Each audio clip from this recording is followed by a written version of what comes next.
kajian Islam. Assalamualaikum warahmatullahi wabarakatuh. Innal hamdalillah nahmaduhu wa nasta'inuhu wa nastaghfiruh wa na'udzu billahi min sururi anfusina wa min sayyiati a'malina. Man yahdihillahu fala mudhillalah wa man yudlil fala hadiyalah. Wa asyhadu an la ilaha illallah wahdahu la syarikalah wa asyhadu anna Muhammadan abduhu wa rasuluhu la nabiyya ba'da. Allahumma salli wa sallim wa barik ala Muhammadin sallallahu alaihi wa ala alihi wa ashabihi wa man tabi'ahum bi ihsanin ila yaumiddin. Yaqulullahu tabaraka wa ta'ala ya ayyuhalladzina amanu taqullaha wa qulu qawlan sadida yuslih lakum a'malakum wa yaghfir lakum dhunubakum wa may yuti'illaha wa rasulahu faqad faza fawzan 'azima. Amma ba'd. Ikhwatal iman, a'izzakumullah. Puja dan puji syukur kita panjatkan kehadiran Allah atas karunia yang Allah berikan kepada kita pada hari ini, dipertemukan kita di majelis ini, di masjid yang kita cintai, Masjid Nurul Iman, Srengseng, Jakarta Barat, yang dirahmati Allah Jalla wa'ala. Bertemu kita di majelis ini setelah sekian lama kita tidak berjumpa, hampir 1 tahun. Dari Februari ke Februari. Semoga pertemuan kita perdana setelah kita sudah mengalami cobaan yang cukup menguras perhatian dan energi kita karena adanya wabah COVID-19, dan kita hari ini masih belum usai dengan wabah ini. Tetapi semangat kita untuk menuntut ilmu tetap terpelihara, terjaga, sekalipun harus melaksanakan protokol kesehatan sebagaimana yang sudah kita ketahui bersama.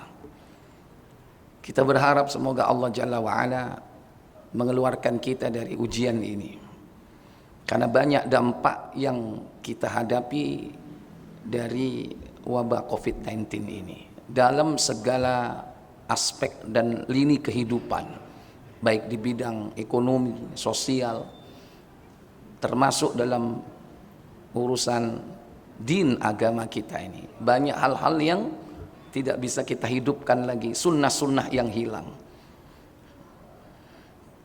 Kita berdoa kepada Allah Jalla wa'ala untuk segera mengangkat wabah ini.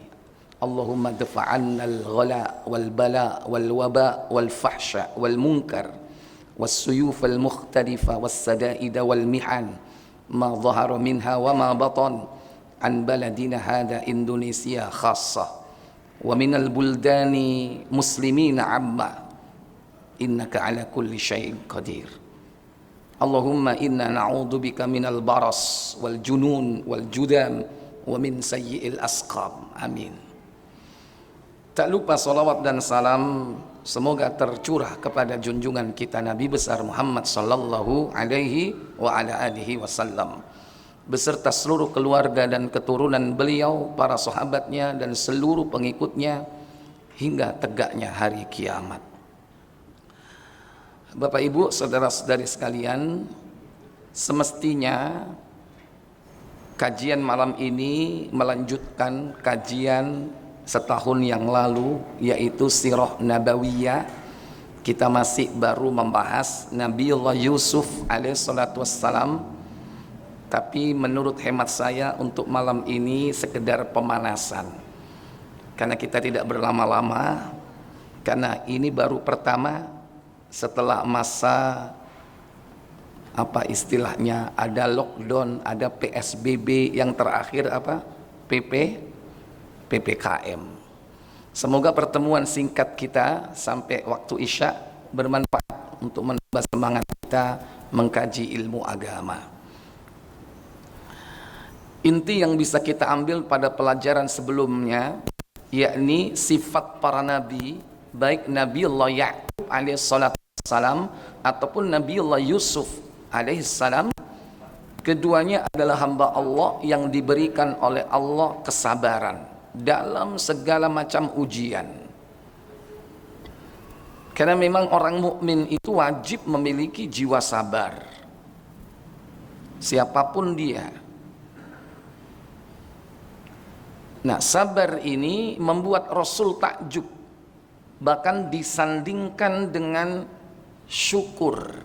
Merupakan dua perkara yang menjadikan Nabi itu takjub kepada orang-orang beriman, karena keimanannya yang teguh, apapun yang dihadapinya itu positif, tidak berpikir negatif. Maka dalam sebuah riwayat dalam hadis Sahih Muslim melalui sahabat Thauban, Nabi SAW mengatakan, ajaban li amril mu'min, sungguh menakjubkan perkara orang mukmin ini. Fa inna amrahu kulluhu lahu khair, karena sesungguhnya perkara orang mukmin ini baginya semuanya baik. Wa laisa dzaka illa lil mu'min, dan perkara itu tidak akan ada, hal itu tidak akan ada, sifat itu tidak akan ada kecuali hanya untuk orang mukmin.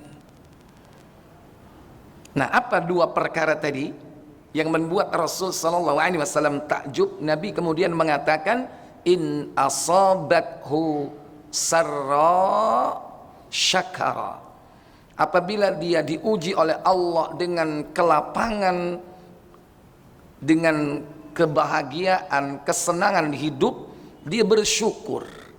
Wa in asabathu dharra, dan apabila diuji oleh Allah dengan kesempitan hidup, penderitaan, segala macam ketidaknyamanan dalam hidupnya di dunia ini, sabara, mereka bersabar. Jadi ternyata dua perkara atau sifat mukmin yang membuat Rasul takjub itu syukur dan sabar. Dan sifat ini nggak ada pada orang kafir. Karena Nabi mengatakan, hal ini tidak ada kecuali hanya untuk orang mukmin saja. Maka mutlak orang mukmin itu harus punya dua sifat ini. Kalau dua sifat ini tidak ada pada diri seorang mukmin, keimanannya dipertanyakan. Kalau untuk orang kafir, ya wajar, mereka tidak beriman, tidak beriman kepada Allah, beriman kepada hari akhirat, sehingga ketika diberi nikmat lupa, lepas kontrol, dia tidak bersyukur. Demikian pula ketika diberi oleh Allah Jalla wa'ala ujian yang berat, mereka pun tidak bersabar, sehingga apa yang terjadi? Mereka putus asa. Maka orang mukmin tidak demikian. Ikhwatal iman, Bapak Ibu, saudara-saudari sekalian yang dirahmati Allah, maka orang mukmin wajib baginya bersyukur kepada Allah Jalla wa'ala, sebagaimana hal itu merupakan perintah Allah dalam surah Al-Baqarah pada ayat 151 kalau tidak salah. Allah Jalla wa'ala berfirman, fadhkuruni adhkurkum washkuruli wala takfurun. Benar, coba dicek ayat 150 atau 151. Fadhkuruni, maka ingatlah kalian kepadaku, azkurkum, niscaya aku akan ingat kepada kalian, washkuruli, dan bersyukurlah kepadaku, wala takfurun, dan jangan kau kufur. Lawan dari syukur, kufur. Maka bertakwa kepada Allah itu ayyushkara wala yukfar. Kau bersyukur kepada Allah, tidak kufur. Sebagaimana salah satu bagian definisi takwa yang disampaikan oleh Abdullah bin Mas'ud radhiyallahu taala, takwa itu ayyuta Allah wala yu'sa. Kau taat kepada Allah, tidak durhaka. Wa ayyudhkara wala yunsa. Kau ingat kepada Allah, tidak lupa. Wa ayyushkara wala yukfar. Dan kau bersyukur, tidak kufur. Karena lawan dari syukur kufur. Nah, kita diperintah bersyukur kepada Allah. Bagaimana wujud orang bersyukur kepada Allah Jalla wa'ala? Yang paling utama bersyukur kepada Allah adalah tauhid, ifradullah bil ibadah, mengesahkan Allah di dalam ibadah. Itu syukur yang paling utama kepada Allah Jalla wa'ala. Sebagaimana Allah berfirman dalam surah Luqman pada ayat 12, walaqad ataina luqmanal hikmata anishkur lillah wa may yashkur fa innama yashkuru li nafsi wa man kafar fa innallaha ghaniyyun hamid.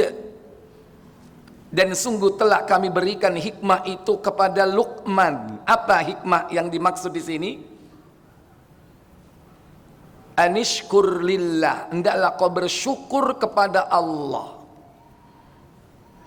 Siapa yang bersyukur, fa innama yashkuru li nafsi, sungguh dia telah berterima kasih kepada dirinya sendiri. Wa man kafar, barang siapa yang ingkar, fa innallaha ghaniyun, karena sesungguhnya Allah maha kaya. Hamidun, dia lagi maha terpuji. Kita diperintah oleh Allah, yakni bersyukur kepada Allah. Apa isi dari syukur itu? Ingat pada ayat berikutnya, yaitu pada ayat ke-13, walaqad ataina luqmanal hikmata. Maaf, ayat yang ke-13,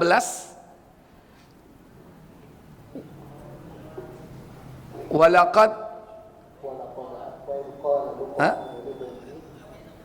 wa idza qala luqmanu libnihi ya bunayya la tusyrik billah. Perhatikan ayat 13 ini. Wujud dari syukur itu adalah mentauhidkan Allah, tidak berbuat syirik. Wa idza qala luqmanu, dan ingatlah ketika Luqman berkata libnihi, kepada anaknya. Apa kata Luqman ketika apa? Wa huwa ya'iduhu, ketika dia memberikan pelajaran kepada putranya tersebut. Ya bunayya, wahai anakku, la tusyrik billah, jangan kau menyekutukan Allah. Wa may inna syirka la zulmun azim, sesungguhnya menyekutukan Allah adalah kezaliman yang amat besar. Jadi ini bersyukur yang sebenarnya, yakni hendaklah kau mentauhidkan Allah, jangan berbuat syirik. Nah, cara membangun hubungan baik dengan Allah pertama yaitu tadi, tauhidkan Allah, jangan berbuat syirik, baru membangun hubungan kepada sesama manusia. Hablum minallah sudah dibangun dengan tauhid. Hablum minan nas, yang pertama dan utama, kau berbuat baik kepada ibu dan bapak. Maka ayat berikutnya, wa wasainal insana bi amalathu ummuhu wa fisaluhu fi 'am. Sungguh telah kami wasiatkan kepada manusia agar mereka berbuat baik kepada kedua orang tuanya, terutama ibunya yang dalam kondisi payah di atas kepayahan tatkala hamil. Dia mengandung wahnan ala wahnin, dalam kondisi payah di atas kepayahan. Wa fisaluhu fi amain, dan juga menyapihnya ketika usia 2 tahun. Perhatikan penutup dari ayat 14 ini, anishkurli wali walidaika, bersyukurlah kau kepadaku dan kepada kedua orang tuamu. Ilayyal masir, dan kepadakulah kalian kembali. Bersyukurlah kau kepadaku, tauhid, hablum minallah.